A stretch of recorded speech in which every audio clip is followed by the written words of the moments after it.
Good evening and welcome to News 10.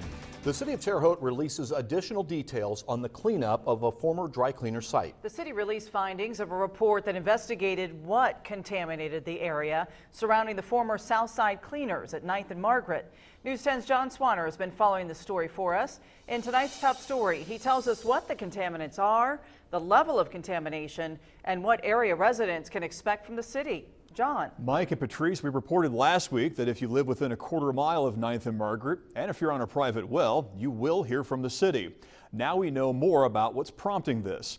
We obtained a copy of a report given by the consultant assisting the city with the cleanup. They identified 3 organic compounds that have invaded the groundwater in this area: tetrachloroethene, trichloroethene, and dichloroethene. These compounds are carcinogenic. In other words, they can be poisonous.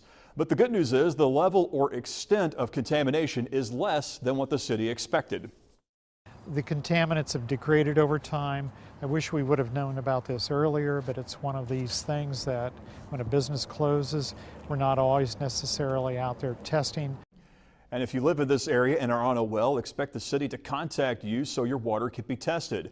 That should happen 2 to 3 weeks from now. From there, the city will determine how to best clean this area and whether residents need hooked to city water. We'll keep an eye on this story and let you know when further developments happen. Back to you. All right. Thank you very much, John.